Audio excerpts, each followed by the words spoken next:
ஹல்லேலூயா, ஹல்லேலூயா.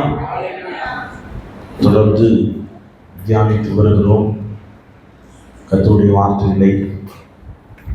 ஆவியானவர் சபையோடு பேசிக்கொண்டு வருகிறார். கர்த்தர் நல்லவர். ஹல்லேலூயா. அவருடைய கிருபைகள் மாறாததாக இருக்கிறது. அவருடைய அதிசயங்கள் விவரிக்க முடியாதவைகளாக இருக்கிறது. ஹல்லேலூயா, ஹல்லேலூயா. நடத்துவாராக. தொடர்ந்து ஜெபத்திலே தரித்திருங்கள். ஜெபம் உங்கள் வாழ்க்கையை மாற்றத்துக்கு நேராய் கொண்டு வரும். ஹல்லேலூயா, ஹல்லேலூயா. நல்லவர். ஹல்லேலூயா. புஸ்தகத்திலே நாம் தியானித்து வருகிறோம். 5:23 வாசியுங்கள் ஒரு சத்தமாக.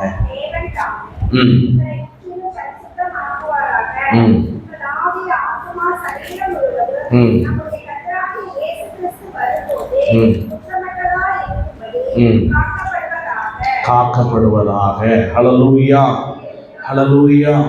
நம்முடைய ஆவி, ஆத்மா, சரீரம் காக்கப்பட வேண்டும். ஹல்லேலூயா. சரி, அப்படியே நம்ம தொடர்ந்து தியானித்து வருகிறோம். 2 காரியங்களை தியானித்தோம். ஒன்று, பார்வையாளரா இல்லாவிட்டால் பின்பற்றுகிறவர்களா என்று பார்த்தோம். ஹல்லேலூயா. 2வது ஒரு காரியத்தை பார்த்தோம். அனுதினமும் மறுரூபமாக்கப்பட வேண்டுமா, இல்லாவிட்டால் எப்பயாவது மறுரூபமாக்கப்பட்டால் போதுமா? ஹல்லேலூயா, ஹல்லேலூயா. பின்பற்றுகிறவர்களுக்கு தான் அனுதினமும் மறுரூபம் தேவை. ஹல்லேலூயா, ஹல்லேலூயா. நான் சொல்றது புரியுதா? அப்படி கண்டினியூவா நேற்று அப்படியே ஒரு லீட்ல போச்சு. அது எப்படி இருந்துச்சுன்னு தெரில. கர்த்தர் நல்லவர். ஹல்லேலூயா. இன்னைக்கும் ஆண்டவர் நடத்துவாராக. ஹல்லேலூயா. இப்ப பின்பற்றுதலை குறித்து பார்த்துட்டு அதனால தான் பின்பற்றுகிறவங்களுக்கு தான் என்ன தேவைன்னு பார்த்தோம். மறுரூபம் தேவை அப்படின்னு சொல்லி பார்த்தோம். ஹல்லேலூயா. சரி, அப்ப இந்த மறுரூபத்துல நம்ம ரொம்ப முக்கியம். ஹல்லேலூயா. எப்படி மறுரூபமாக்கப்படணும் அப்படின்றத பார்த்தோம். ரோமர் புஸ்தகம் 12ஆம் அதிகாரம் 2வது வசனத்துல நம்ம தியானிச்சோம். என்ன பார்த்தோம்? உங்க மனம் புதிதாக்கப்படுவதனாலே. ஹல்லேலூயா. என்ன ஆகணும்? உங்க மனம் புதிதாக்கப்படணும். ஹல்லேலூயா. ஏன் பின்பற்றுதல், ஏன் மறுரூபம் அப்படின்னா நம்மளுடைய தரிசனத்துக்காக அப்படின்னு சொல்லி வந்தேன். ஆமா தானே? ஹல்லேலூயா. இன்னைக்கு போய் உட்காந்தா அது அந்த பழைய பிரசங்கமே பாதி நேரத்தை முடிச்சிருச்சு. என்ன பிரசங்கம் பண்ணோம் நேற்று, எங்கே போனோம், எங்கே சுற்றி வந்தோம், கரெக்டாக தான் போயிருக்கிறோமா அப்படின்னு அதை திரும்ப உட்காந்து உங்களுக்கு அதான் சொன்னால, நான் எடுத்துகிட்டு வந்தது வேற, இங்கே பேசுனது வேற. அதனால் அதை எடுத்து திரும்ப நீங்கள் அசை போடுறீங்களோ இல்லையோ, நான் உட்காந்து அசை போட்டு கரெக்டாக தான் போயிருக்கோம் இல்லை மாற்றி பேசியிருக்கிறோமோ அப்படின்னு பார்த்து திரும்ப அதை உங்களுக்கு அதை எடுத்து நான் பாயிண்டாக சொன்னேன்னா எப்படி சொன்னேன்னு தெரில, மொத்தத்தில் சொல்லியிருக்கேன். ஹல்லேலூயா. சரி, அப்போ இப்போ தரிசனத்திற்காக தான் நம்ம பின்பற்றப்படுகிறோம். ஹல்லேலூயா, ஹல்லேலூயா. தரிசனம் உள்ளவர்களை நாம் மறந்தாலும் தேவன் தரிசனத்தை என்ன பண்ணலை, மறக்கல அப்படின்னு சொல்லி நம்ம பார்த்தோம். ஹல்லேலூயா, ஹல்லேலூயா. நாம் சோர்ந்து போனாலும் பலவீனப்பட்டாலும் தரிசனம் பலவீனம் படலை. ஹல்லேலூயா. எது புரிஞ்சுதோ புரியலையோ இது மட்டும் மனசுல அது உள்ள இருக்கணும். ஹல்லேலூயா. என்ன இருக்கணும்? நாம பலவீனப்பட்டு சோர்ந்து போய் நம்மளுடைய தரிசனத்தை மறந்து போனாலும் கர்த்தர் வச்சிருக்கிற தரிசனம் அது மாறாது, அது சோர்ந்து போகாது, அது பலவீனப்படாது. ஹல்லேலூயா, ஹல்லேலூயா. சரி, நான் வரிசையா எல்லாத்தையும் அப்படியே வரிசையா சொல்லிக்கிட்டே வந்தேன். இதுக்கு ஆப்டான ஒரு வசனத்தை மாத்திரம் வாசிச்சு நான் உங்களுக்கு அடுத்த காரியத்துக்கு நேராய் நான் கடந்து செல்ல விரும்புகிறேன். 1 தீமோத்தேயு புஸ்தகத்தை திருப்பிக் கொள்வோம். 1ஆம் அதிகாரம். நான் சொன்னேன் என்னுடைய இந்த நான் எடுத்துட்டு வர அந்த பிரசங்கங்களில் ஒரே ஒரு ஹைலைட்டான ஒரு வசனம், இதுதான் என்னுடைய பிரசங்கத்தினுடைய சாராம்சியம். அதனால இந்த வசனத்தை மாத்திரம் நீங்க நோட் பண்ணிக்கங்க. 1 தீமோத்தேயு புஸ்தகம் 1ஆம் அதிகாரம் 12வது வசனத்திலிருந்து நாம் வாசிப்போம்.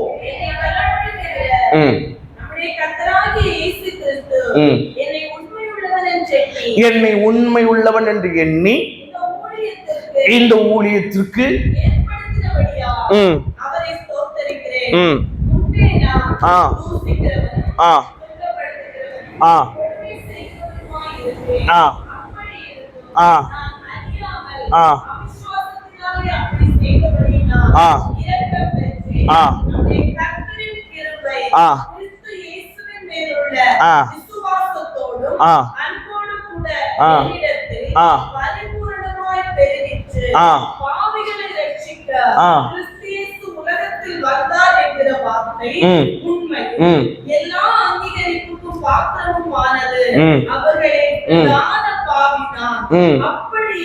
அப்படி இருந்தும்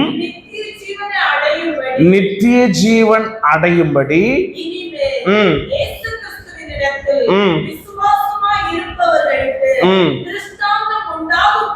திருஷ்டாங்கம் உண்டாகும் பொருட்டு பிரதான பாவியாகிய என்னிடத்தில் வார்த்தைகளை கவனமாய் கேட்டு என்னிடத்தில் எல்லா நீடிய பொறுமையையும் காண்பிக்கும்படிக்கு இரக்கம் பெற்றேன்.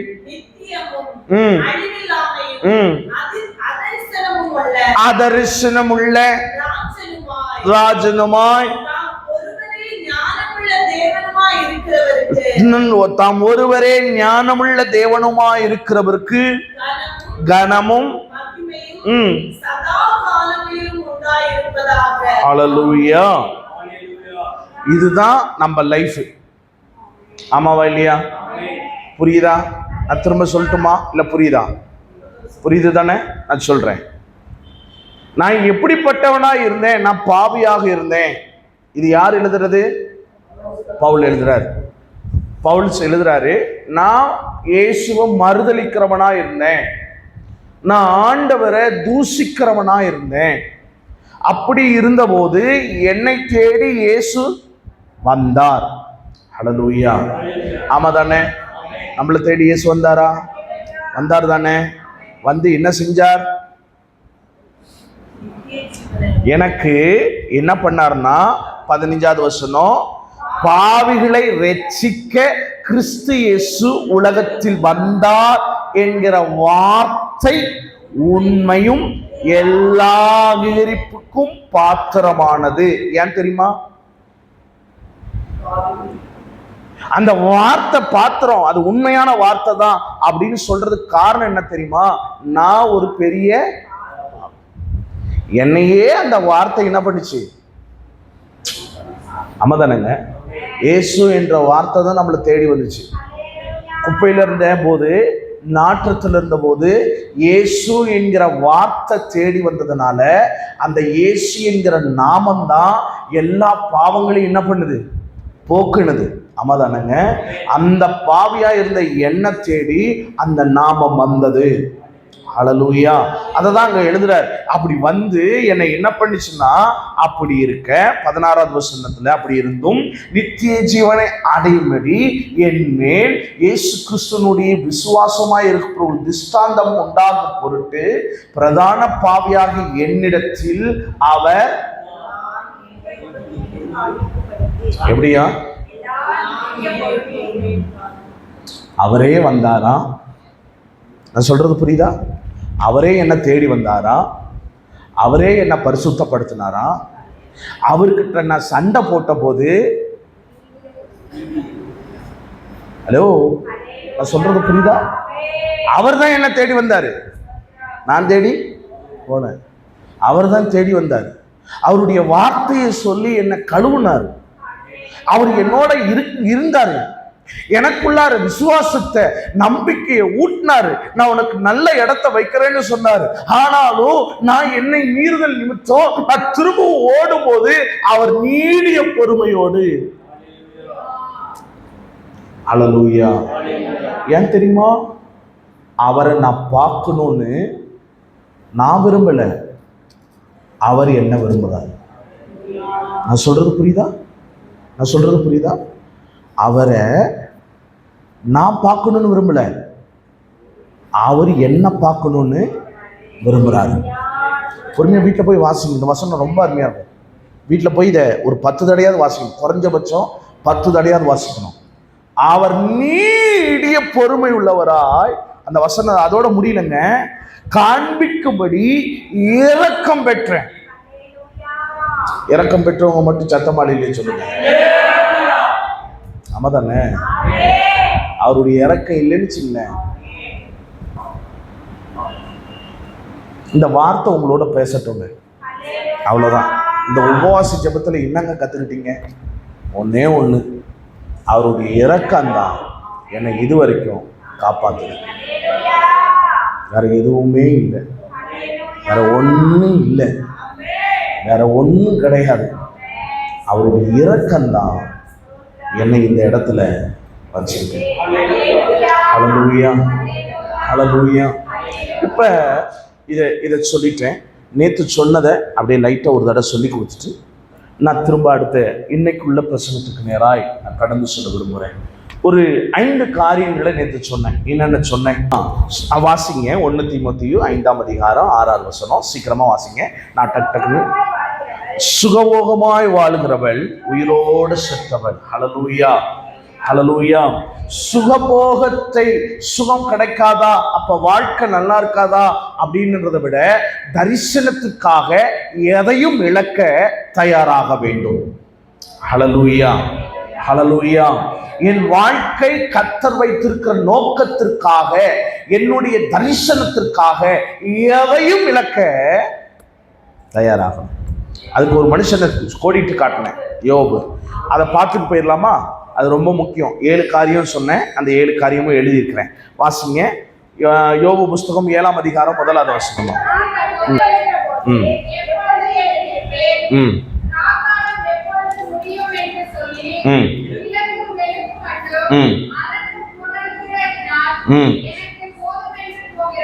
முதல் காரியம், எனக்கு தூக்கம் வரல.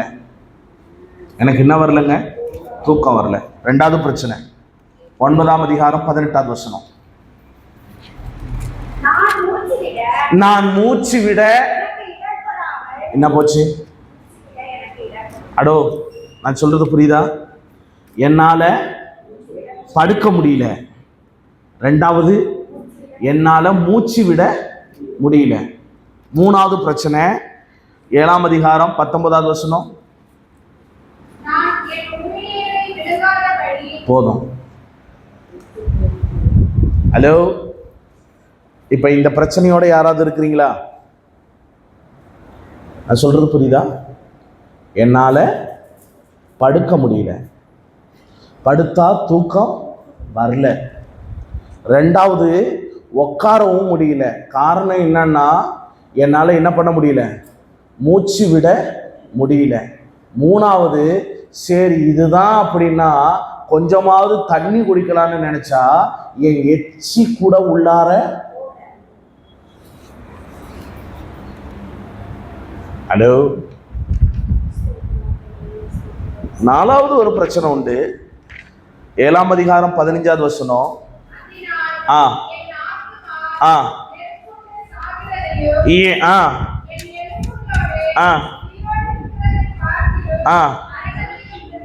எதை விரும்புறப்ப? வாழ்றதை விட சாவது மேல் அப்படின்னு நான் விரும்புறேன். ஆனா அந்த சாவு எனக்கு என்ன பண்ணல.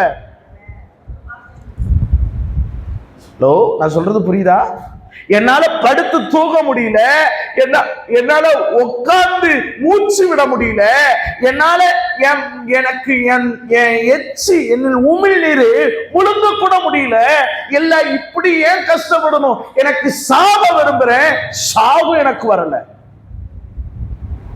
ஹல்லேலூயா, ஹல்லேலூயா. அடுத்து 19ஆம் அதிகாரம் 26வது வசனம்.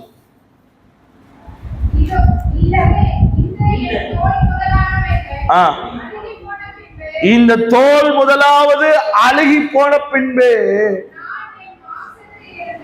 ஹலோ, என் தோல் எல்லாம் என்ன ஆயிடுச்சு?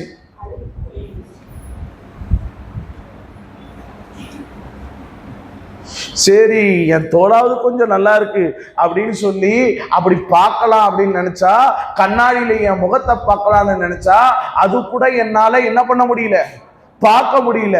காரணம் என்னன்னா, என் முகமும் என் கலையும் என்ன ஆயிடுச்சு, போயிடுச்சு. காரணம், என்னுடைய முகம் இப்ப எப்படி இருக்குன்னா அழுகி போயிருக்கு. ஹல்லேலூயா. 5:19-20 தான் வாசிக்கிறோமா? 26 வாசிக்கிறோம். 2:13.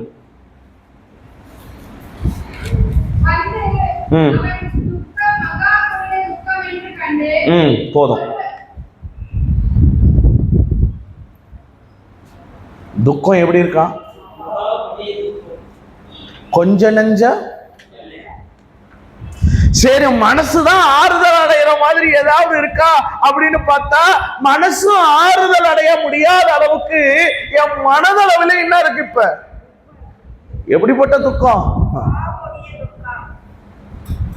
ஐயா!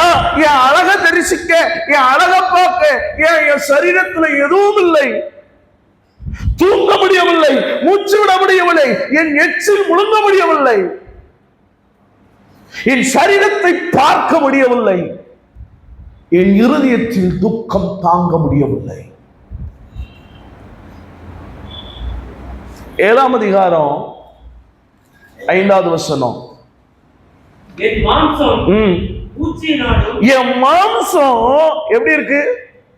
பூச்சினாலும். என் உடம்பு முழுசும் பூச்சி, புழுதியினால என் உடம்பு எல்லாம் மூடி போய் கிடக்குது. நான் சொல்றது புரியுதா? உடம்பு முழுசும் பூச்சி, பூச்சி உட்கார்ந்து என்ன அரிக்குது, அது வலிக்குது, தாங்க முடியவில்லை. அதுக்கு மேல என்னன்னா புழுதியாய் மூடி இருக்கிறது. கடைசியா 7ஆம் அதிகாரம் 15வது வசனம்.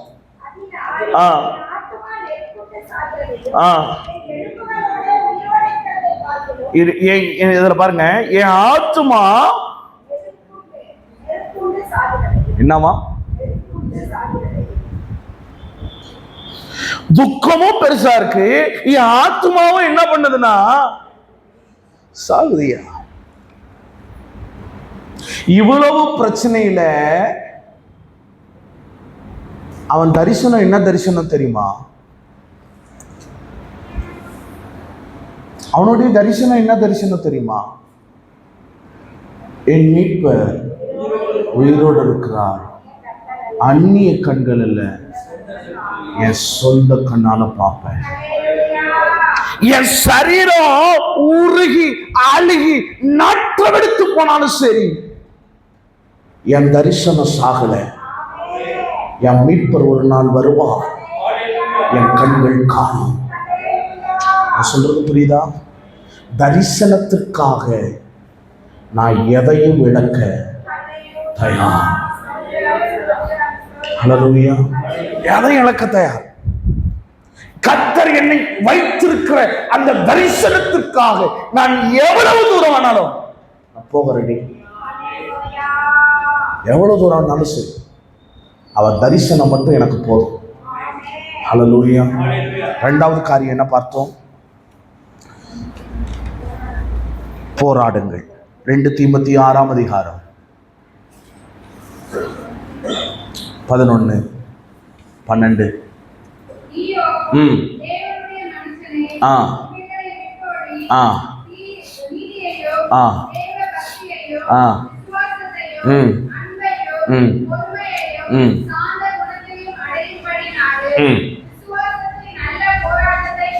நல்ல போராட்டத்தை என்ன பண்ணு? போராடு. எதை வச்சு போராடணும்னா உனக்குள்ள போராயத்தை வச்சு என்ன பண்ணு? போராடு. போராடாம மட்டும் என்ன பண்ணிடாதீங்க, நின்றாதீங்கன்னு பார்த்தோம். சுகபோகத்தை விரும்பிடாதீங்க. என் சுகம் போனாலும் பரவாயில்ல, தரிசனம் வேணும்னு சொல்லுங்க. எனக்கு யுத்த களத்துல நிக்க பலன் இல்லாட்டியும் பரவாயில்ல, தரிசனத்துக்காக நான் யுத்த களத்துல என் போராயுதங்களை போட்டு நான் நிப்பேன்னு சொல்லுங்க. சொல்றது புரியுதா?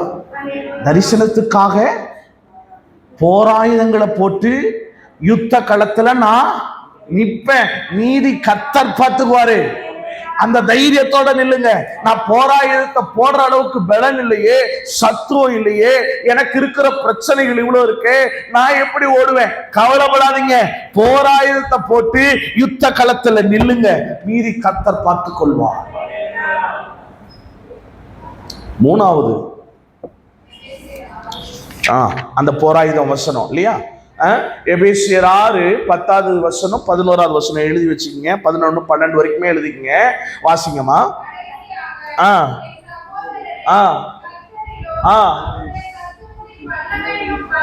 பலப்படும் அவனுடைய தந்திரங்களோடு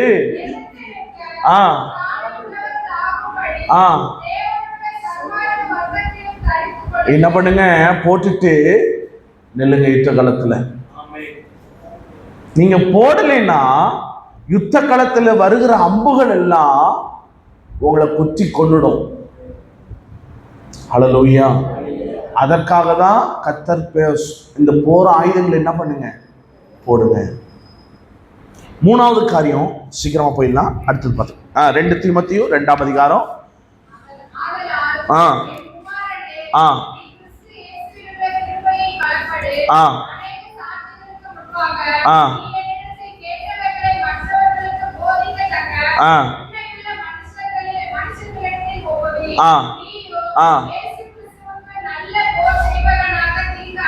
இப்ப போர்க்களத்துல நான் நின்று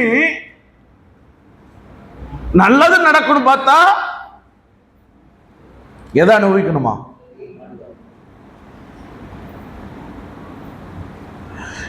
போராயுதங்களை போட சொல்றீங்க பாஸ்டர், ரைட்டு, சரி, சந்தோஷம். எப்படியா போட்டு யுத்த களத்துல ஜெயிச்சு எப்படியாவது வெற்றியை பார்த்துடலான்னு பார்த்தா என்ன சொல்றீங்க? அங்க போய் என்ன பண்ண சொல்றீங்க? கஷ்டப்பட சொல்றீங்க. உனக்கு ஒப்புவிக்கப்பட்டத நீ மற்றவனுக்கு ஒப்புவிக்கிற வரைக்கும் நீ என்ன பண்ணணும்னா நல்லது அனுபவிக்க வேண்டாம், நீ தீங்கு அனுபவி. உங்க தரிசனம் அடுத்தவர்களுக்குள்ளாய் இல்லாவிட்டால் உங்கள் குடும்பத்தில் அந்த தரிசனம் நிறைவேறணும்னா நிறைய பிரச்சனை வரும். இந்த வசனத்தை நான் பொறுமையா நீங்க வீட்டுல போய் வாசிங்க, நேரம் இல்லை, சீக்கிரமா போறேன். உங்களுக்கு கர்த்தர் வைத்திருக்கிற தரிசனத்துக்காக நீங்க போராட ஆரம்பிச்சீங்கன்னா நல்ல ரிசல்ட் எதுவுமே வீட்டுல வராது. என்ன பாஸ் எப்படி சொல்றீங்க? சபைக்கு வான்னா அங்க ஒண்ணு இழுக்கும், கர்த்தருக்காக நிக்கணும்னு சொன்னா அங்க ஒண்ணு நிற்கும். அதனால எக்கடையா போனுட்டு போயிடக்கூடாது. நான் சொல்றது புரியுதா? அதற்காக போராடணும், கஷ்டப்படணும், தீங்கு அனுபவிக்கணும், நிந்தையான பேச்சு வரும், கஷ்டப்படுவீங்க. அதை கேட்டு நில்லுங்க. ஹல்லேலூயா. கர்த்தர் கர்த்தர்னு தேடுறிய, ஆண்டவர் ஆண்டவர்னு போறிய, இவ்வளவு பேச்சையும் கேட்டு தீங்கு அனுபவிங்க. அதுதான் உண்மையாய் தரிசனத்தை பிடித்திருக்கிறவங்களுடைய அழகு. ஹல்லேலூயா. இல்லைன்னா போயிடுவாங்க. நிறைய பேர் போறது எதுல தெரியுமா? இதுலதான். இந்த 2வதுல இருந்து இந்த 3வது 4வது காரியத்துல நிறைய பேர் போயிடுவாங்க. காரணம் என்னன்னா, நம்மளால ஜீர்ணிக்க முடியாது. நான் ஏன் ஆண்டவருக்காக நிக்கணும்? இவ்வளவு தீங்குகளை நான் சமாளிச்சுதாகணுமா? இவ்வளவு கஷ்டம் நான் பார்த்துதாகணுமா? இவ்வளவு போராட்டத்தை நான் பார்த்துதாகணுமா என்கிற கேள்வியோடு இதோட போய்விடுவார்கள். அதுல தப்பி மீண்டவர்கள் தான் நாம. ஹல்லேலூயா, ஹல்லேலூயா. கடைசியா 4வது ஒண்ணு பார்த்தோம்.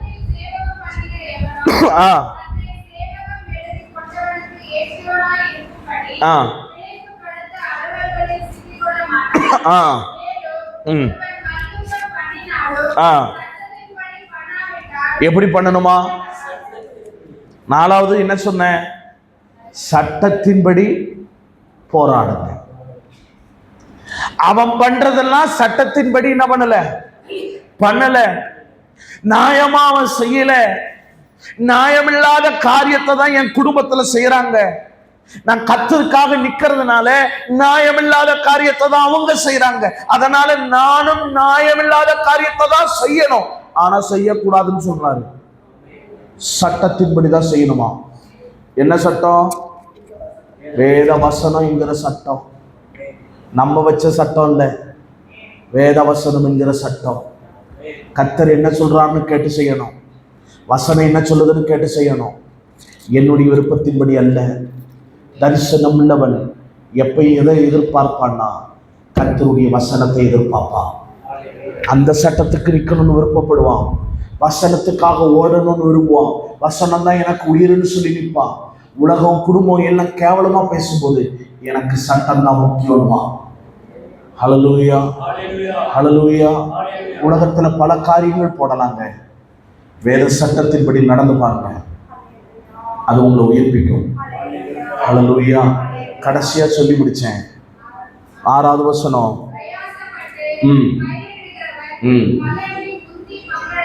நீங்க படுகிற பிரயாசத்துக்கு நிச்சயமா பலன்ல என்ன உண்டு?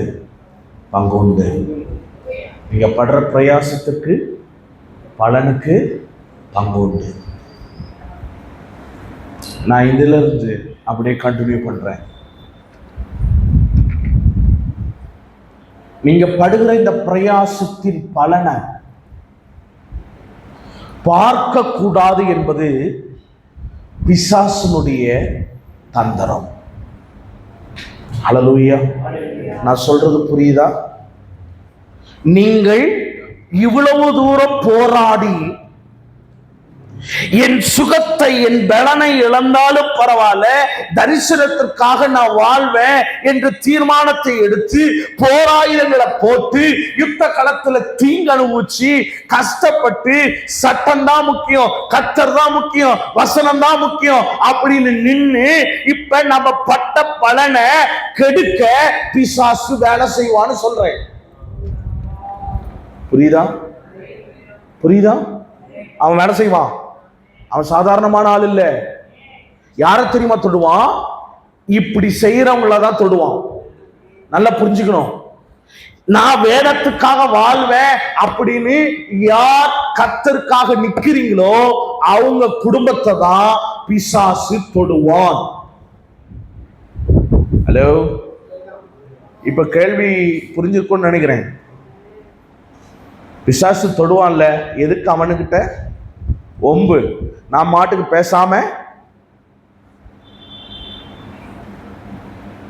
அப்படி இங்கே இருக்கலாம்னு நினைச்சா இங்கே தான் இருக்கணும், எங்க போக முடியாது. எது விருப்பம்? பரலோகமா? அப்ப அடி கன்ஃபார்ம். பரவாயில்லையா? பரவாயில்லையா? எவ்வளவு அடிச்சாலும் பரவாயில்லையா? சொல்லிடுறேன். மத்தேயு 8ஆம் அதிகாரம் 5, 6 மட்டும் வாசிங்க. ஒருவன் விதையை விதைக்க புறப்பட்டான். அவன் விதையில் சில விதை வழியிலேயே விழுந்தது. விதிந்தது. ஆகாயத்து பறவைகள் வந்து அதை வச்சித்து போட்டது. சில விதை கற்பாயின் மேல் விழுந்தது. அது முளைத்த பின் அதற்கு ஈரமில்லாததினால் உலர்ந்து போயிற்று. சில விதை முள்ளுள்ள இடங்களில் விழுந்தது. முள் கூட வளர்ந்து அதை நெருக்கி போட்டது. சில விதை நல்ல நிலத்தில் விழுந்தது. அது முளைத்து ஒன்று 100ஆகவும் வளர்ந்து கொடுத்தது என்றார்.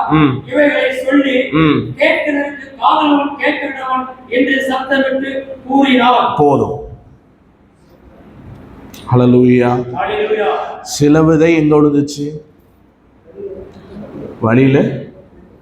சில விதை எங்க விழுந்துச்சு? கற்பாறையில் விழுந்துச்சு. சில விதை எங்க விழுந்துச்சு? முள்ளுள்ள இடங்கள்ல. சில விதை எங்க விழுந்துச்சு? இப்ப மத்தேயு புஸ்தகம் 13ஆம் அதிகாரத்துக்கு வாங்க. 13ஆம் அதிகாரத்தை வீட்டில் போய் வாசிங்க. இது உங்களுக்கு ஹோம்வொர்க். அதில் ஒரு 3 வசனத்தை மாத்திரம் உங்களோட பேசிட்டு இன்னைக்கு நம்மளுக்கு விதைக்கிற பிசாசுடைய திட்டத்தை பார்த்துட்டு ஜெபித்து முடிக்க போறோம். சரியா? 36ஆம் வசனம், 13ஆம் அதிகாரம் 36ஆவது வசனம்.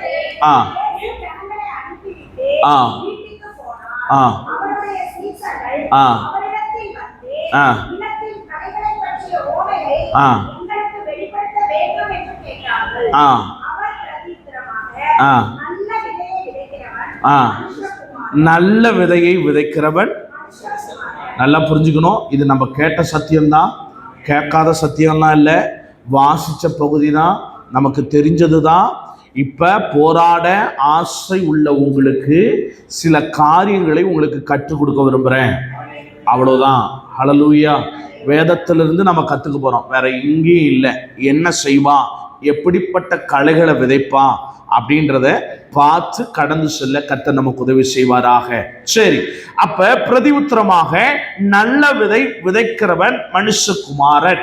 இரண்டாவது, நிலம் உலகம். நல்ல விதை ராஜ்யத்தின் புத்திரர். களைகள், ஹலோ, 4 பேர் இருக்கு. நிலம் உலகம், 2 நல்ல வித ராஜ்யத்தின் புத்திரர், 3 கலை. ஃபர்ஸ்ட் என்ன சொன்னேன்?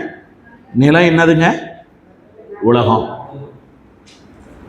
2 நல்ல வித ராஜ்யத்தின் புத்திரர். அப்ப கீழே இன்னொரு விதையும் ஒண்ணு இருக்கு. ஆமாதானே? ஆமாதானே? கர்த்தர் விதைக்கிறது எந்த விதைய? நல்ல விதை. ஆமாதானே? அப்ப நிலம் நல்லது, விதை நல்லது, கூட இன்னொரு விதையும் விதைக்கப்படுது. அது என்னது? பொல்லாத கலை. அடுத்த வசனத்தை வாசிங்கன்னா தெரியும். அவைகளை விதைக்கிற போதும். நல்ல நிலம், நிலம் உலகம், நல்ல நல்ல விதை ராஜ்யத்தின் புத்திரர். அடுத்து 3வது பார்த்தோம், கலை. இது என்னன்னா பொல்லாங்கு. அதை விதைக்கிறவன் யாருன்னா சத்துரு. விதைச்சது நல்ல விதை தான், விதையில குறை இல்ல. உள்ள போட்ட விதை ரொம்ப பலனுள்ள விதை. அது 30, 60, 100 பலன் கொடுக்க வேண்டிய விதை. பிசாசு பலன் கொடுக்க கூடாது என்பதற்காக கூட எதை விதைக்கிறான்னா களைய விதைக்கிறான். இந்த களைய விதைச்சதுனால இந்த 30, 60, 100 இருக்கு பாருங்க, இதனுடைய அளவு என்ன ஆகுது? ஆமாதானே? நான் சொல்றது புரியுதா? இப்ப ராஜ்யத்துக்குரிய விதைக்குரிய தண்ணி ஆண்டவர் பேசுகிறார். அபிஷேகம் உள்ள இருக்கு. தண்ணீர் அபிஷேகம் சொல்றேன், அபிஷேகம் உள்ள இருக்கு. ஆனா இந்த பொல்லாங்க ஜெயிக்கிற அளவுக்கு தான் தண்ணி பாயுது. நான் சொல்றது புரியுதா? களைய சமாளிக்கிற அளவுக்கு தான் தண்ணி பாயுது. அதை தாண்டி எதுக்கு போனோம்? நான் சொல்றது புரியுதா? கலை இருக்குங்க, உங்களுக்குள்ள இருக்கிற அபிஷேகம் அதை தாண்டி தான் எங்க வரணும். அப்ப தண்ணி நிறைய நேரம் என்ன ஆகணும்? புரியுதா? பிரசங்கம் புரியுதா? புரியலன்னா எதுவுமே புரியாது. நான் அவ்வளவுதான் சொல்றேன், சீரியஸா சொல்றேன். என்ன சொல்றாங்கன்னே தெரியாது. தண்ணீர் அபிஷேகம்னு சொல்றேன். என்னுடைய தண்ணீர் கரையை நினைச்சிட்டு போற அளவுக்கு இருக்க கூடாது. அதை தாண்டி நல்ல நிலத்துல விதைச்ச நல்ல விதைக்கு போகணும். அப்பதான் களைய மீறிக்கிட்டு எது வளரணும்? நம்ம அபிஷேகம் நிரப்பப்படுறது கணங்கால அளவில் நீச்சல் ஆழத்துக்கு வரணும். அப்பதான் களை என்ன ஆகும்னா சாகும். நான் சொல்றது புரியுதா? ஏன்னா இது தண்ணி நிறைய குடிச்சிரும். எது? களை நிறைய குடிச்சு அது செத்து போயிடும். புரியுதா? வசனத்திலே இருக்கணும். களையில தண்ணி நிறைய குடிச்சிரும். ஏன்னா தண்ணி நிறைய போகுது இல்லையா, அதுல குடிச்சிரும். குடிச்சு குடிச்சு குடிச்சு குடிச்சு அதால நிறைய குடிச்சுதுன்னா களை வளராது. ஆமாதானே? ஆமாதானே? ஆனா நல்ல நிலத்துல விதைச்ச நல்ல விதைக்கு எவ்வளவு குடிச்சாலும் அது வளரும். ஏன்னா களையை தாண்டி தான் எதுக்கு போகுது. அப்ப நமக்குள்ளார எது ரொம்ப முக்கியம்? அது ஊறணும். அப்ப நான் எவ்வளவு நேரம் ஜெபிக்கணும்? பிசாசோட தந்திரம் புரிஞ்சிச்சா? நம்ம கலைக்கு கொஞ்சம் தண்ணியை தெளிச்சிட்டு என்ன ஆயிடுறோம்? புரியுதா? கலைக்கு கொஞ்சம் தண்ணியை காட்டிட்டு ஓடிடுறோம். நல்ல மரம் வரும் வரும்னு எதிர்பார்க்கிறோம், வராது. களை காடு மாதிரி முளைச்சிருக்கோம். களை காடு மாதிரி முளைச்சிருக்கோம். அறுப்புக்கு எஜமா சீக்கிரம் வராரு. அறுப்புக்கு எஜமா சீக்கிரம் வராரு. நீங்க நியூஸ பாக்குறீங்களோ இல்லையோ, நாங்க தினமும் கவனிக்கிறோம்.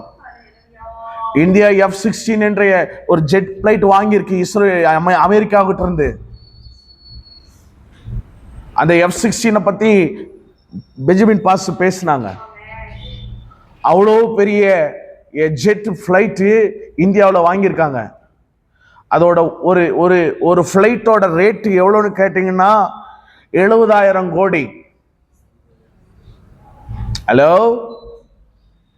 எத்தனை கோடிங்க? அந்த 70,000 கோடி இருந்திருந்தா இந்திய தேசத்துல 15% உணவே இல்லை அப்படின்னு வாழ்றாங்க பாருங்க. அவங்களுக்கு உணவு கொடுக்க முடியுமா? நான் சொல்றது புரியுதா? சாப்பாட்டை விட யுத்தம் முக்கியமா இருக்குன்னு உலகம் சொல்லுது. நான் சொல்றது பைபிள்ல நம்மள லிங்க் பண்ணியே தான் நான் பேசுறேன். சாப்பாட்டை விட யுத்தம் பெருசுன்னு இனிக்குது. ஆனா ஆவிக்குரியவர்களா இருக்கிற நாம யுத்தத்தை விட சாப்பாடு பெருசுன்னு நிக்கிறோம். உண்மைங்க. இப்பூமியினுடைய ஆசைக்காக ஓடுறோம். இந்த ஓட்டம் மாறணும். அப்ப இந்த பூமியில இந்த வேலையை செய்ய வேணாமா? நான் செஞ்சாலும் என் கர்த்தருடைய நாமத்துக்காக ஓடணும். என் ஓட்டம் என்னுடைய ஓட்டமா இல்ல.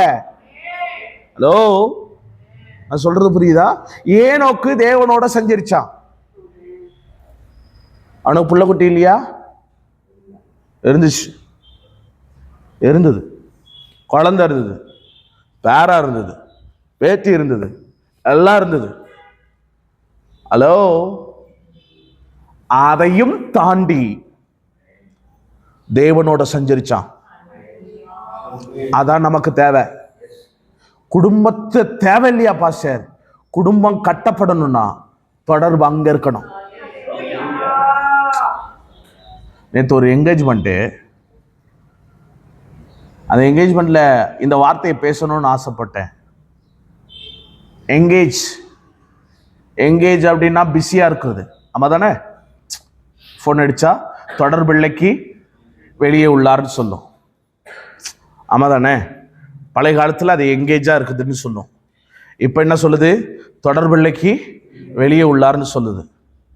நம்மளும் தொடர்பில்லைக்கு வெளியே இருக்கணும், எங்கேஜா இருக்கணும். எந்த எங்கேஜ்டு? கர்த்தரோட எங்கேஜா இருக்கணும். உலகத்தோட எங்கேஜா இருந்தோம்னு வச்சுங்களேன். இப்ப என்ன ஆயிடுச்சுன்னா, பிசாசுடைய தந்திரமான வேலை என்ன தெரியுமா? அவன் உலகத்தோட கனெக்ஷன் கொடுத்துட்டான். இப்ப கனெக்ஷன் என்ன ஆயிட்டு இருக்கு? உலகத்தோட தான் போகுது. நல்ல ரத்தம், கெட்ட ரத்தம், டயாலிசிஸ், அது பார்த்தீங்கன்னா மிஷின் ஓடிக்கிட்டே இருக்கும், ஓடிக்கிட்டே இருக்கும். உள்ள இருக்கிற ரத்தத்தை வாங்கி உள்ள இருக்கிறத வாங்கி புதுசா அனுப்பும். நாம இந்த டயாலிசிஸ்ல மிஷின் ரிப்பேர்னாலும் பிரச்சனை, உள்ள போக வேண்டிய பாதை கரெக்டா இல்லைனாலும். ஆமா தானே? நான் சொல்றது சரியா?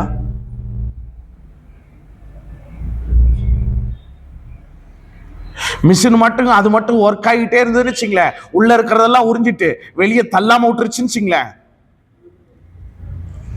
அம்போதான். ஆமா தானுங்க?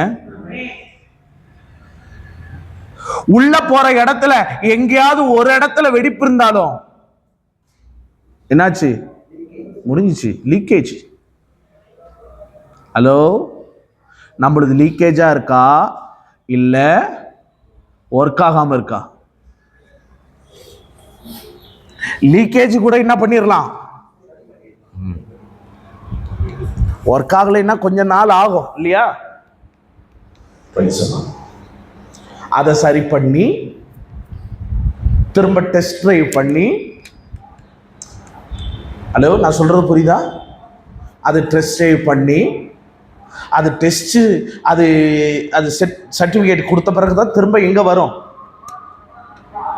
அட நான் சொல்றது புரியலையா? திரும்ப களத்துக்கு வரணும்னா கொஞ்ச நாள் ஆகும். லீக் ஆயிருந்ததுன்னா அங்கேயே ஒட்டிடலாம். அங்க ஏதாவது ஒரு சின்ன ஆபரேஷன் பண்ணி அந்த லீக்கேஜை சரி பண்ணலாம். நம்ம லீக் ஆயிட்டு இருக்கோமா இல்ல ரிப்பேர் ஆயிட்டோமான்னு பார்க்கணும். எப்படி பார்க்கறது? வசனத்தை வச்சு பார்க்கலாமா? 1 தீமோத்தேயு புஸ்தகம் 1ஆம் அதிகாரம் 5வது வசனம் 6வது வசனம். ஆ ஆ ஆ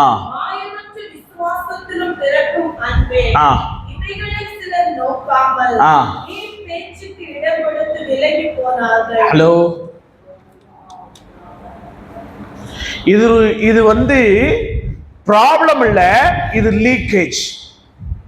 இது என்னதுங்க? வெடிப்பு. என்னது? வெடிப்பு. என்ன வெடிப்பு? என்ன வெடிப்பு? வசனத்திலே இருங்க. அல்ல பாருங்க, 6வது வசனத்துல சொல்லப்பட்டிருக்கு, சிலர் நோக்காமல் வீண் பேச்சுக்கு இடம் கொடுத்து.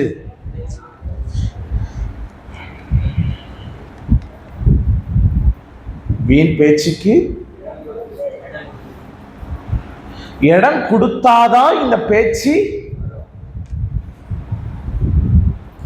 இடம் கொடுக்கலைன்னா ஏசிய சர்ச்சி பாஸ் சாம் சுந்தரம் பாஸ் அவங்க ஐயா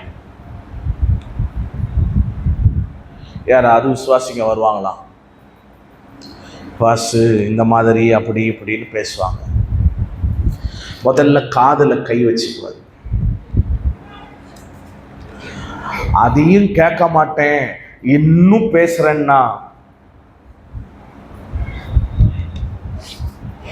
நல்ல சூப்பர் டோஸ் கொடுத்து அனுப்புவார். புரியுதா? ஃபர்ஸ்ட் என்ன பண்ணிக்குவாரு? அவங்க பேச்சு நிறுத்தவே இல்லை, அவங்க மாட்டும் கண்டினியூ ஆகுது அப்படின்னா, ஹலோ இல்ல அவங்க பாவம் பாரத்தோட வந்திருக்கிறாங்க. பிசாசு எப்பயுமே பாரத்தை தான் ஃபர்ஸ்ட் கொண்டு வந்து வைப்பான். பாவம் சிஸ்டர், அந்த சிஸ்டர்ல ஐயோ ஆகும் அப்படியா? இதை 2-3 வசனம் இந்த அதிகாரத்தில் வாசிங்கன்னா தெரியும். இந்த வீண் பேச்சை எப்படியெல்லாம் அப்போஸ்தலனாகிய பவுல் எழுதி வச்சிருக்கிறார். ஒரே ஒரு வசனத்தை மாத்திரம் வாசிங்க. 2 தீமோத்தேயு 2ஆம் அதிகாரம் 16வது வசனம்.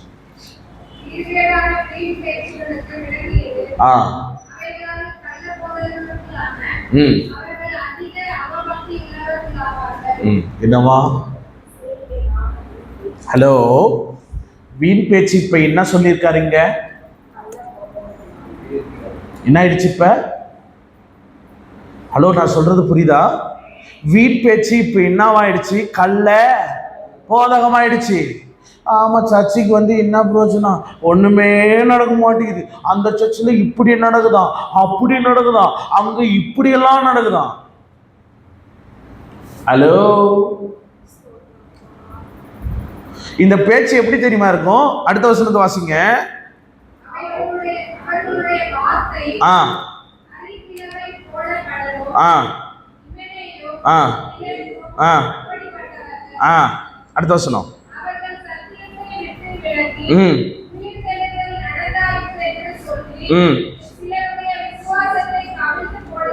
ஹலோ, சின்ன லீக்கேஜ் எங்க போயிடுச்சு? ஹார்ட் வரைக்கும். ஹார்ட் எது? விசுவாசம். ஆமாதானே? எங்க பேச ஆரம்பிச்சாங்க? கிழவிகளின் பேச்சு. இதை சொல்லியிருக்காரு. என்ன பேச்சா இது? கிழவிகள் பேச்சா.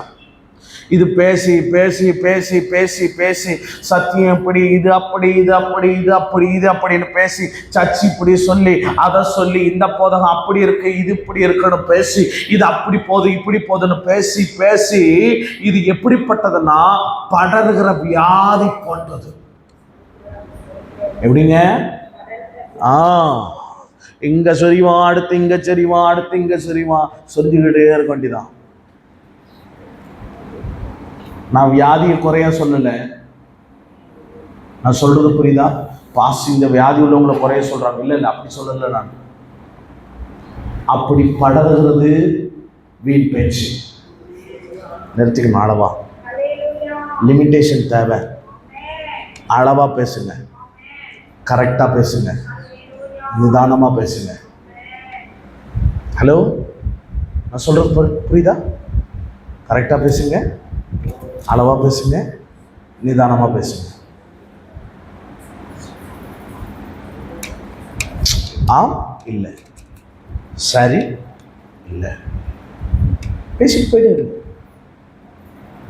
கலாமுல்லா 3 மணி நேரம் 4 மணி நேரம். அப்பாப்பா அப்பாப்பா, போன் வெடிச்சிடும் போல இருக்குல்ல. கரெக்டா பேசுங்க. என்ன பேச்சு கிடக்குது? ஹலோ, நான் சொல்றது புரியுதா? என் பேச்சு கரெக்டா இருக்கணுங்க.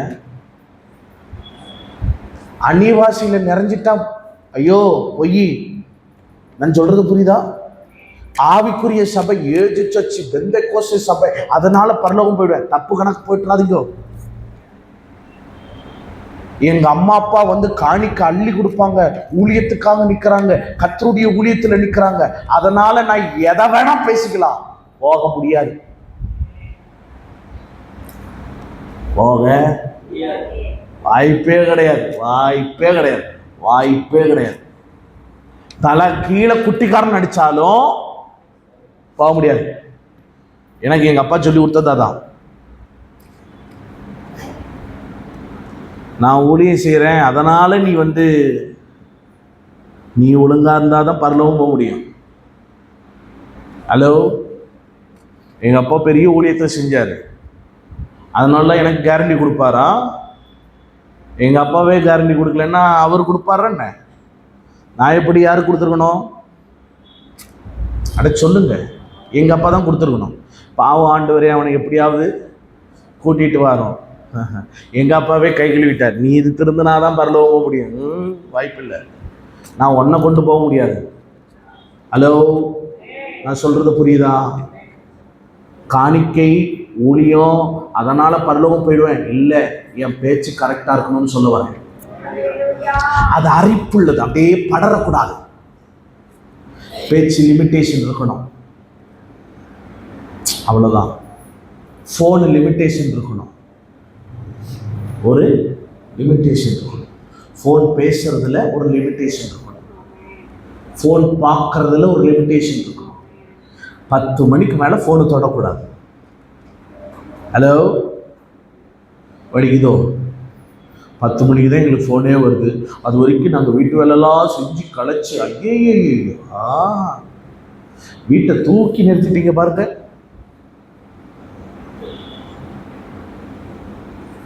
அது பொய், பிசாசு போடுற தந்திரம். உட்காருங்க தேவ சமூகத்தில். 10 மணிக்கு ஆஃப் பண்ணுங்க ஃபோனை. யாரோ ஃபோன் பண்ணால் அட்டன் பண்ணி பேசிட்டு வச்சிடணும். அப்படியா? சரி, ரைட், காலையில் பேசுகிறேன் வைங்க. ஒரு தடவை செய்யுங்க, 2 தடவை செய்யுங்க, 3ஆவது தடவை உங்களுக்கு தெரிஞ்சிடும். இன்னமும் நம்மக்கிட்ட பேசுறதுக்கு அவங்க என்னன்னு கேட்பாங்க. 10 மணிக்கு மேலே பேச வேண்டாம். எங்கள் அப்பா சொன்னாங்கன்னு சொல்லுங்க, எங்கள் அம்மா சொன்னாங்கன்னு சொல்லுங்க, எங்கள் பாசி சொன்னாங்கன்னு சொல்லுங்க. அதெல்லாம் சொல்லுங்க. ஐயோ, சொன்ன மனசு உடஞ்சி போயிடுங்களா? நான் இப்போ இதையும் சேர்த்து சொல்கிறேன், பரலோகத்துக்கு நீ வரவே மாட்டேன். மனசு உடஞ்சிக்கிங்க. பேச்சு கரெக்டாக இருக்கணும் பிரதர். நான் சொல்கிறதுல ஏதாவது தப்பு இருக்கா? இல்லைங்க. ஆகாத சம்பாஷணம் நல்லொழுக்கத்தை கெடுக்கும். பைபிள் வசனம் அதை தான் சொல்லுது. நாங்கள் படிப்பை குறித்து தான் பேசுகிறோம், அளவாக பேசுகிறோம். இன்னைக்கு என் பையன் கேட்டுட்டு போனான், என் ஃப்ரெண்டுக்கிட்ட இருந்து நம்பர் வாங்கிட்டு வரட்டாமா. என்னவா? இப்போ எத்தனாவது படிக்கிறான்? 2வது. எனக்கு ஒரு பக்கம் சிரிப்பு போகுது. காலத்தின் கொடுமையடா. இது என்ன சொல்லுது? என் ஃப்ரெண்டுக்கிட்ட நம்பர் வாங்கிட்டு வரட்டான். ஹலோ, நான் சொல்கிறது புரியுதா? தெரிஞ்சுக்கணுங்க, புரிஞ்சுக்கணும். பிசாசு பெருசாக போட மாட்டான். நான் திரும்ப சொல்கிறேன், பெருசாக செய்ய மாட்டான். இது சின்னது, இது சின்னது தான். இந்த கலை சீக்கிரமாக வளரும். நான் சொல்கிறது புரியுதா? இது ஒரு கலை, இது சீக்கிரமாக வளரும். இது வளர்ந்துருச்சுன்னா உங்கள் ஆவிக்குரிய வாழ்க்கை கெட்டு போயிடும்.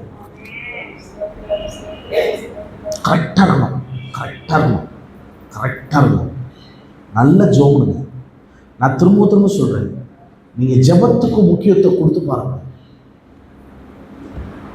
உங்கள் லைஃப் மாறுறது உங்களுக்கே தெரியுங்க. சீரியஸாக சொல்கிறேன். அது ஒரு அதான் நேற்றுக்கு சொன்னல, அது ஒரு சுகம். அந்த சுகத்தை அனுபவிக்கிறவங்களுக்கு மட்டும்தான் புரியும்.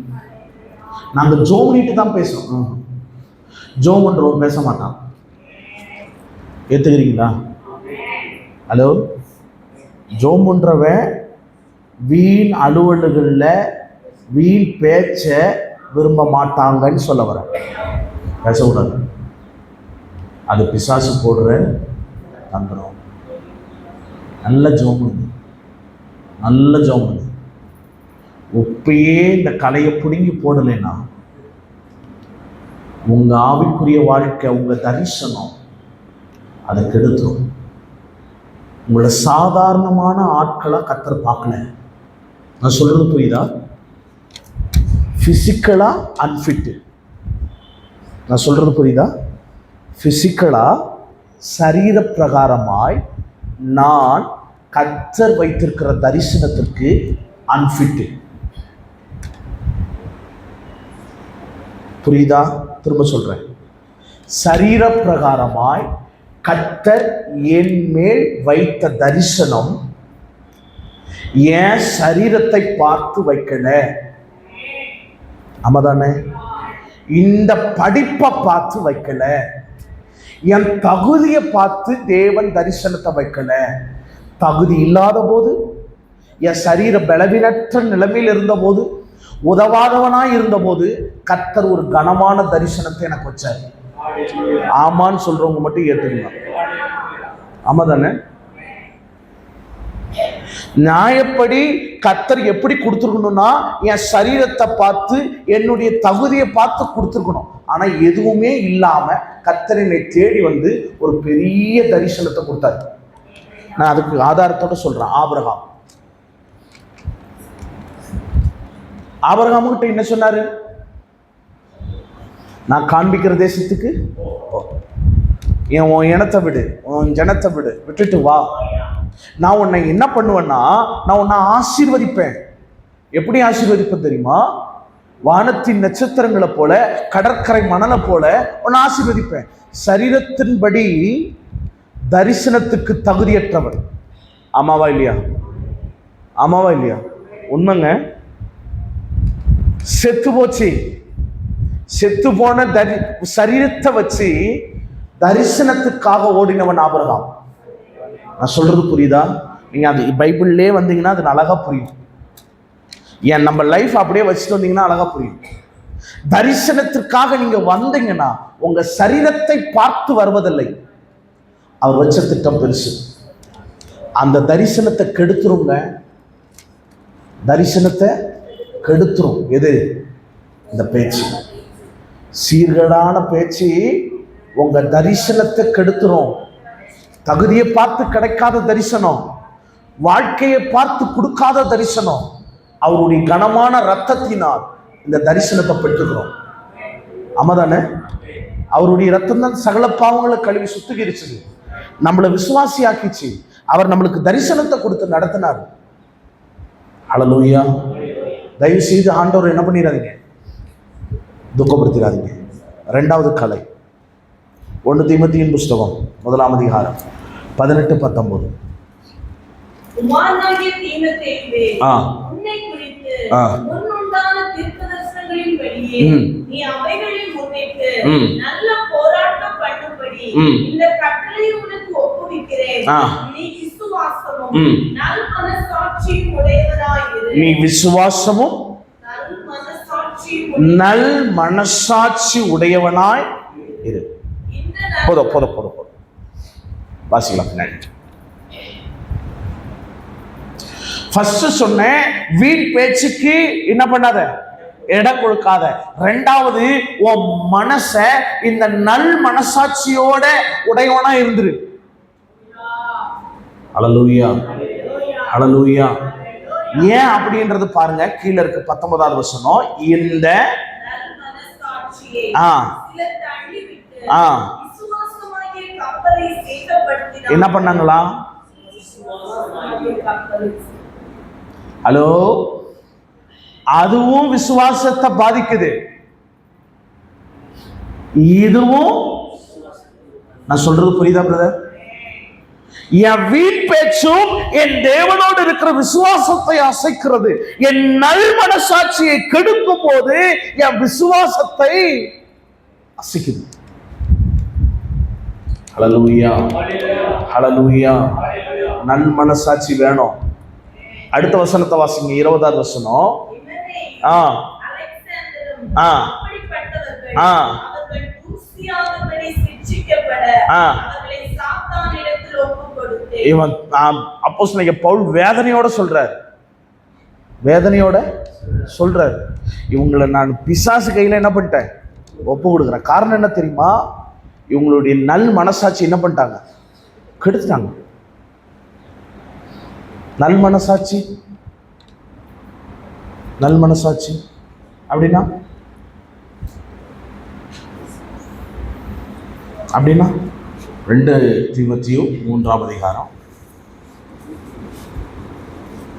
1வது வசனம் 2வது வசனம். மேலும் கடைசி நாட்களில் கொடிய காலங்கள் வருமென்று அறிவாயாக.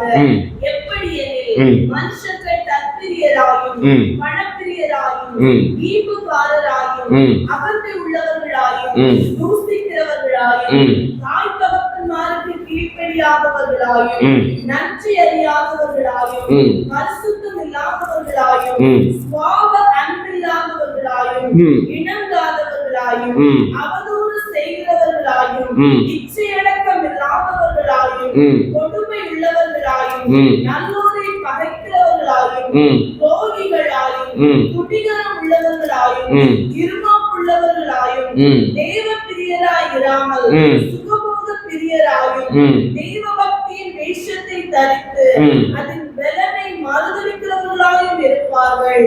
இப்படிப்பட்டவர்களை ஹலோ, நல் மனசாட்சி கெடுத்துடக்கூடாது. உள்ள என்னென்ன வரும், என்ன வருங்க? ஃபர்ஸ்ட் காரியம் தற்பிரியன். அப்படின்னா இப்ப இப்ப இப்ப இப்ப இப்ப நிறைய பேர் பேசுறாங்க, நம்ம யார் தெரியுமா? நான் யார் தெரியுமா? அப்படி சொல்றதுக்கு ஒண்ணுமே நமக்கு இல்லை. நான் சொல்றது புரியுதா? அப்படி சொல்றதுக்கு நமக்கு எந்த தகுதியும், நமக்கு தான் நம்மளை பத்தி நல்லா தெரியும்.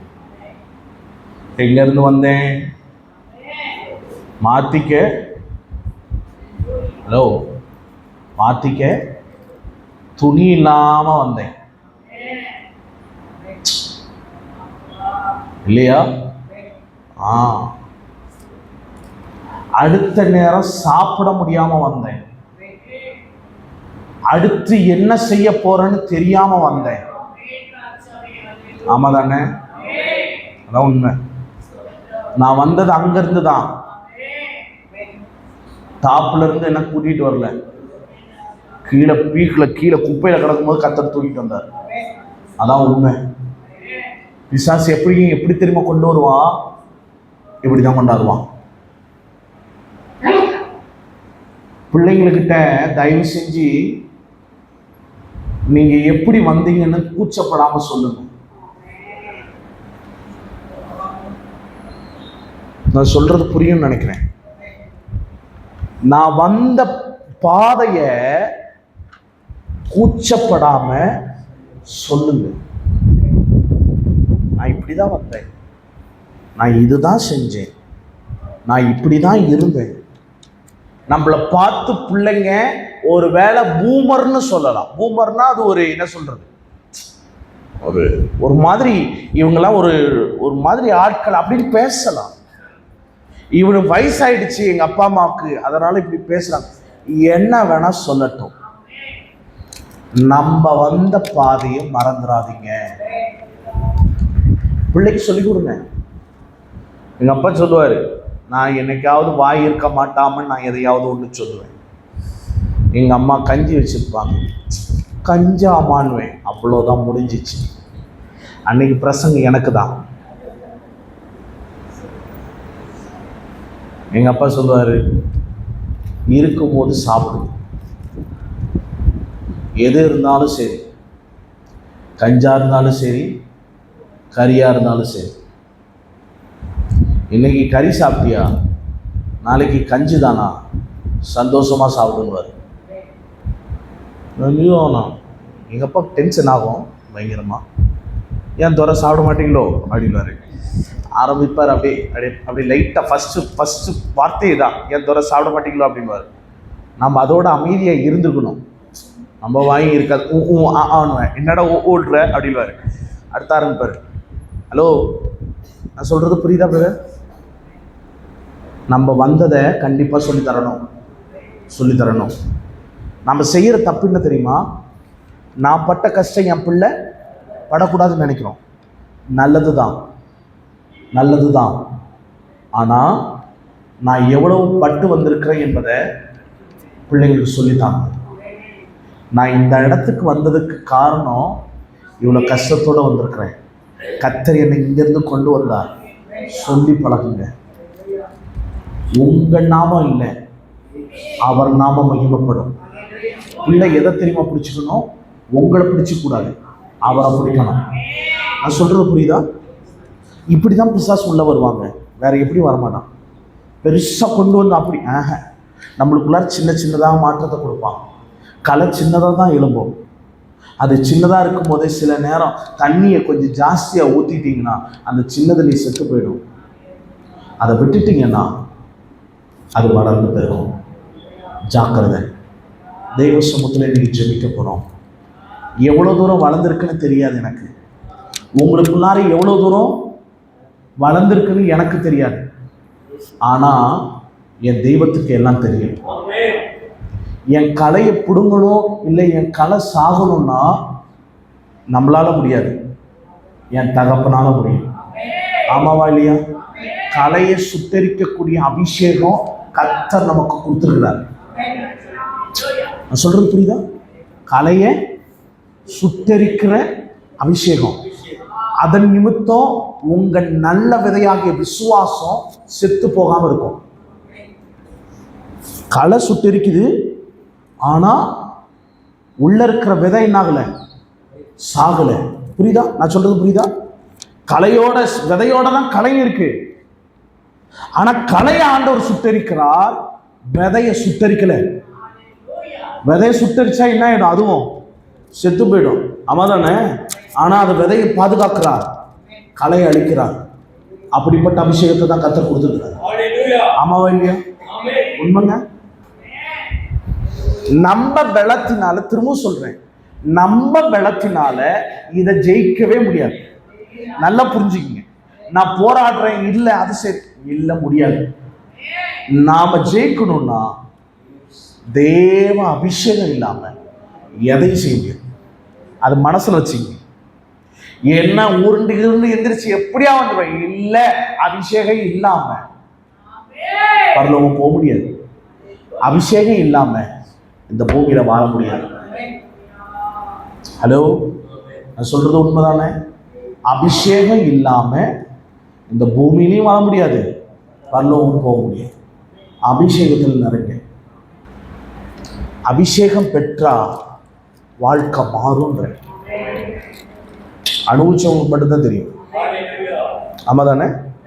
அப்படியே டோட்டல் சேஞ்சா இருக்கும், தலைகீழ இருக்கும். என்ன இது ஒரு வித்தியாசமா வருது, ஒரு மாதிரி போகுது. அப்படிதான் இருக்கும். நாம வித்தியாசமானவர்கள். அபிஷேகம் வந்தாதான் அந்த வித்தியாசத்தை தெரியும். அது வரைக்கும் வித்தியாசம் தெரியாது. நாமளும் உலகமும் ஒன்றா இருப்போம். அபிஷேகம் வந்தாதான் வித்தியாசம் இருக்கும். பேச்சில் வித்தியாசம், நடக்கையில் வித்தியாசம், செயல்பாட்டில் வித்தியாசம், என் பார்வை வித்தியாசம், கர்த்தரோடு இருக்கிற நடக்க வித்தியாசமாகும். உண்மைங்க, உண்மைங்க. அப்படி தலைகீழ புரட்டி போடும், புரட்டி போடும். அதான் அபிஷேகம், அதான் அபிஷேகம். அப்பா அம்மாவை எடுத்து பேச வைக்காது. பேசினா அடுத்த 2ஆம் நிமிஷம் இறுதியும் உடையும். அதான் அபிஷேகம். அனுபவிச்சதுனால சொல்றேன், பேச விடாது. அடுத்த 2ஆம் நிமிஷம் வந்து சாரி கேட்டு அழுது அவங்கள்ட்டையும் ஒப்புரவாயிட்டு ஆண்டவரோடையும் ஒப்புரவாகாமல் விடாது. அதான் அபிஷேகம், அதான் அபிஷேகம். அபிஷேகத்தை பற்றி நல்லா புரிஞ்சுக்கணும். சாதாரணமாக நினச்சிடக்கூடாது. என் அபிஷேகம் நான் என் வாழ்க்கையை மாற்றி இருக்கிறதா, என் வாழ்க்கையை நல்லா வச்சிருக்கா. ஹல்லேலூயா. அப்படி நல்லா ஆகலைன்னா இன்னும் நிரப்பப்படலைன்னு அர்த்தம். நிரப்பப்படணும்.